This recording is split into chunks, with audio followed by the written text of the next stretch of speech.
Bonsoir. Rencontrer des jeunes qui vont bénéficier d'un contrat d'avenir. Le Premier ministre l'a déjà fait à l'Élysée, mais cet après-midi, Jean-Marc Ayrault s'est déplacé à Juvisy, accompagné du ministre du Travail pour signer la fameuse convention Claire Colombel.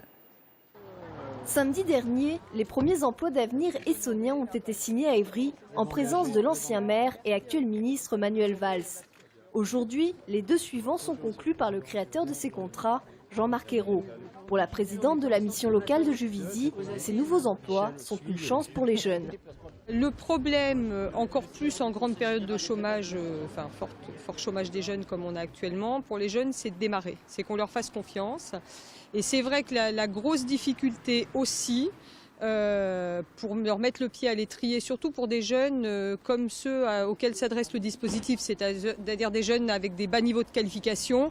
On a toujours l'idée de certains métiers, évidemment les plus pénibles, ceux que personne ne veut faire, etc. Et là, c'est vrai que c'est des dispositifs qui permettent de faire appel à d'autres types d'employeurs, etc. Là, aujourd'hui, on signe 2 contrats d'avenir avec le Louvre, par exemple. Ces emplois d'avenir, adoptés en octobre, sont à destination des jeunes de 16 à 25 ans, peu ou pas qualifiés. Autre critère, pour en bénéficier, il faut vivre en zone urbaine ou rurale défavorisée ou en outre-mer. En instituant ces emplois, le gouvernement s'est engagé à financer 75% du salaire. Je dirais que la mise en place d'emplois d'avenir, pour nous, c'est dans la continuité de ce que nous menions en termes d'accompagnement. Partout en France, 150 000 emplois d'avenir devraient être créés d'ici 2014 grâce à l'investissement des collectivités locales et des associations. En adressant ce contrat aux 16-25 ans des zones défavorisées, le Premier ministre espère bien réduire le taux de chômage, aujourd'hui de 42% dans ces quartiers. Le rififi à l'UMP dès l'annonce de l'échec de la médiation d'Alain Juppé, Nathalie Kosciusko-Morizet, ne désirant pas alimenter la polémique par une énième réaction en faveur de l'un ou de l'autre, a proposé en lançant une pétition de revoter. Pétition qui aurait déjà reçu bon nombre de signatures. NKM ce matin sur Europe 1. J'appelle à revoter. Je lance une pétition pour réclamer que nous revotions. On la trouve sur le site je veux revoter en un mot.fr et je propose à un maximum de militants, de responsables de circonscription, de responsables de fédération de se mobiliser. Ça n'est pas un choix ni pour l'un ni pour l'autre. Moi, depuis le début de cette campagne, je suis non alignée. J'ai dénoncé les risques que nous faisait courir un duel qui risquait de tourner au duel de personnes et j'aurais préféré avoir tort, mais malheureusement la suite m'a donné raison. Aujourd'hui, je crois qu'il n'y a qu'une seule solution qui est de revoter pour se donner enfin un chef légitime, une direction légitime. Ce matin, les Restos du Cœur lançaient leur 28e campagne d'hiver. À la clé, pour de nombreuses familles, des colis alimentaires pour assurer quelques repas équilibrés dans la semaine. Cette année est particulièrement marquée par une très forte augmentation des demandes, parfois atteignant 50% dans le département. Et petit tour à Corbeil, à présent au centre de distribution, accompagné de Audrey Coll et d'Aurélia Horner. Amadou et Fatia ne s'en cachent pas, sans les Restos du Cœur, ils ne s'en sortiraient pas.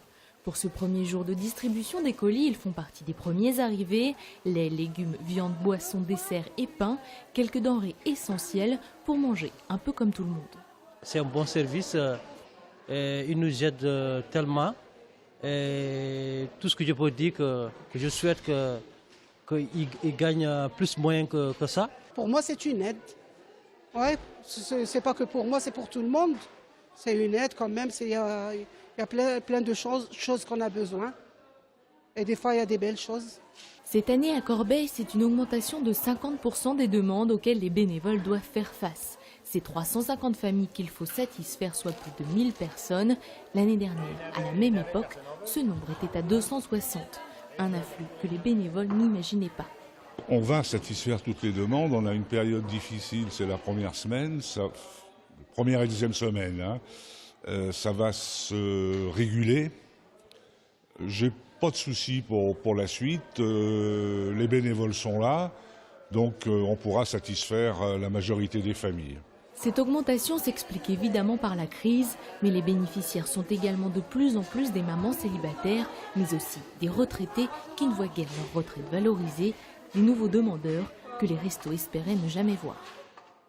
Une semaine pour vous informer sur votre sécurité à l'hôpital. Le centre hospitalier sud-francilien à Corbeil participe à la semaine nationale de la sécurité des patients. Comment éviter les maladies nosocomiales? Quelles sont les démarches à suivre par le patient et le praticien pour éviter tout risque d'infection pendant un séjour à l'hôpital? Vous trouverez toutes les réponses à vos questions auprès des professionnels de la santé de l'établissement. Maxime Lemaine a rencontré 2 médecins. Toute procédure en médecine induit un risque. Donc le rôle d'une gestion de risque liée aux soins ou toute gestion de risque est de limiter ce risque pour le rendre acceptable.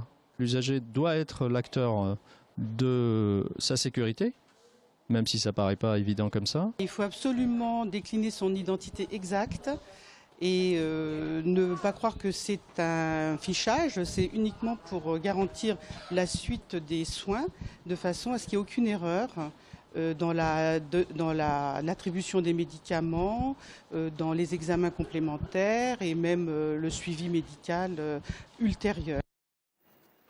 Quelques mots pour confirmer que la pousseuse de la jeune fille qui avait chuté il y a quelques jours en gare de Hyères sous les roues du RER a été mise en examen et incarcérée à Fleury-Mérogis.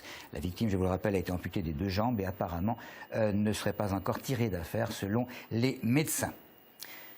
Je paye la note, c'est le titre de l'autobiographie de Pascal Brunner que l'animateur dédicaçait juste avant le week-end à Savini, celui qui aurait été l'une des stars les plus reconnues du petit écran.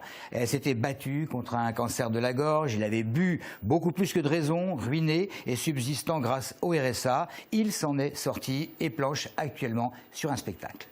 C'est vraiment un message d'espoir en disant que maintenant, avec la médecine qu'on a, et un bon moral, on peut s'en sortir. On va terminer avec le sport, du rugby et un match de prestige pour le RC Massy face à Lyon en Pro D2, un défi de taille pour une équipe essonnienne, lanterne rouge du championnat. Eric Coutard. Match de prestige ce dimanche entre le RC Massy-Essonne, tout juste débarqué de Fédéral 1, et Lyon, emmené par un certain Lionel Nallet, qui entend retrouver le chemin du top 14 au plus vite. 2 univers impliqués au sein même du championnat de Pro D2. Et dans cette rencontre, c'est Massy, la lanterne rouge du championnat, qui ouvre la marque dès la première action. Aristide Barrault trouve l'embut lyonnais avant de transformer au pied.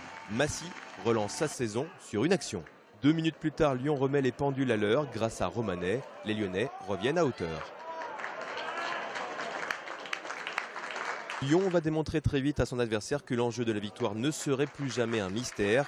Une pénalité du buteur Dumora puis un essai signé Bon Repos vont éloigner les visiteurs des Massicois au panneau d'affichage. Trop perméable, la défense du RC Massy-Essonne est fidèle à ses statistiques de début de saison.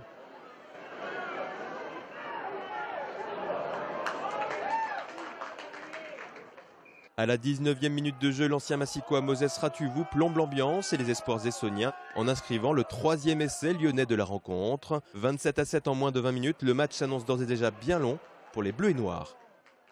2 pénalités de Barrault ramèneront la marque à 27-13 à la mi-temps. Victime 9 fois lors des 11 premières journées de championnat de Pro D2, Massy voit son destin un peu plus s'assombrir dans ce championnat.